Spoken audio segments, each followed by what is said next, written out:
Lectura del conflicto de los siglos, capítulo 3. Bien sabía Satanás que las santas escrituras capacitarían a los seres humanos para discernir sus engaños y oponerse a su poder.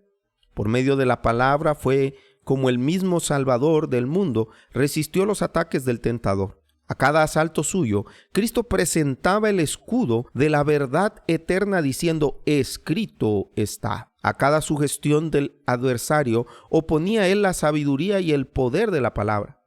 Para mantener su poder sobre los hombres y establecer la autoridad del usurpador papal, Satanás necesita que ellos ignoren las santas escrituras. La Biblia ensalza a Dios y lo coloca a los hombres, seres finitos, en su verdadero sitio. Por consiguiente, hay que esconder y suprimir las verdades sagradas. Esta fue la lógica que adoptó la Iglesia romana. Durante siglos se prohibió la circulación de la Biblia. No se permitía a la gente que se leyese ni que se la tuviese en sus casas. Y sacerdotes y prelados, sin principios, interpretaban sus enseñanzas para sostener sus pretensiones. Así fue como el Papa vino a ser reconocido casi universalmente como vicegerente de Dios en la tierra, dotado de autoridad sobre la Iglesia y el Estado. Una vez suprimido lo que descubría el error, Satanás hizo lo que quiso. La profecía había declarado que el papado pensará en cambiar los tiempos y la ley, Daniel 7:25. No tardó en iniciar esta obra para dar a los conversos del paganismo un sustituto del culto a los ídolos y para animarlos a que aceptaran nominalmente el cristianismo. Se introdujo gradualmente en el culto cristiano la adoración de imágenes y reliquias. Este sistema de idolatría fue definidamente sancionado por decreto de un concilio general. Para completar su obra sacrílega, Roma se atrevió a borrar la ley de Dios, el segundo mandamiento, que prohíbe la adoración de las imágenes, y a dividir en dos el último mandamiento para conservar el número de estos. El espíritu de concesión al paganismo fomentó aún más el desprecio de la autoridad del cielo. Obrando por medio de dirigentes no consagrados de la Iglesia, Satanás atentó también contra el cuarto mandamiento y trató de echar a un lado el antiguo sábado, el día que Dios había bendecido y santificado, Génesis 2, 2 y 3, para colocar en su lugar el día festivo observado por los paganos como el venerable día del sol. Este intento no se hizo al principio abiertamente. En los primeros siglos, el verdadero día de reposo, el sábado, había sido guardado por todos los cristianos, los cuales, siendo celosos de la honra de Dios y creyendo que su ley es inmutable, respetaban escrupulosamente la santidad de sus preceptos. Pero Satanás procedió con gran sutileza por medio de sus agentes para lograr su objetivo. Para llamar la atención de la gente hacia el domingo, fue declarado día de fiesta en honor a la resurrección de Cristo. Se celebraban servicios religiosos en ese día. No obstante, se le consideraba como día de recreo y seguía guardándose piadosamente el sábado.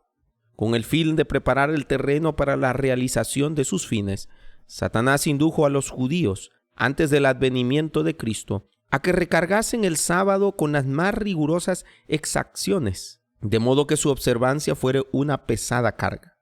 Aprovechándose luego de la falsa luz que había proyectado sobre él, provocó su desprecio, presentándolo como una institución judía, mientras que los cristianos seguían observando generalmente el domingo como día de fiesta alegre. El diablo los indujo a hacer del sábado un día de ayuno, tristeza y abatimiento para hacer patente su odio al judaísmo. Al principio del siglo IV, el emperador Constantino expidió un decreto que hacía el domingo un día de fiesta pública en todo el imperio romano. El día del sol fue reverenciado por sus súbditos paganos y honrado por los cristianos, pues era política del emperador conciliar los intereses opuestos del paganismo y el cristianismo. Los obispos de la Iglesia, inspirados por su admonición y su sed de dominio, le hicieron obrar así, pues comprendieron que si el mismo día era observado por cristianos y paganos, ellos llegarían a aceptar nominalmente el cristianismo, y ello redundaría en beneficio del poder y la gloria de la Iglesia.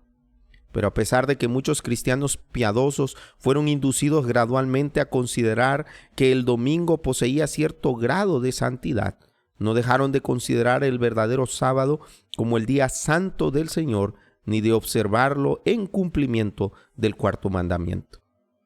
Pero no paró aquí la obra del gran engañador. Había resuelto reunir al mundo cristiano bajo su bandera y ejercer su poder por medio de su vicario, el orgulloso pontífice, que aseveraba ser el representante de Cristo.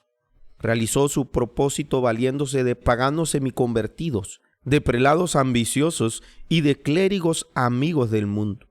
De vez en cuando se celebraban grandes concilios en los que se reunían los dignatarios de la iglesia de todas partes del mundo. Casi en cada concilio, el día de reposo que Dios había instituido era deprimido un poco más, en tanto que el domingo era exaltado en igual proporción. De este modo, la fiesta pagana llegó a ser honrada como institución divina, mientras que el sábado de la Biblia era declarado reliquia del judaísmo y se pronunciaba una maldición sobre sus observadores.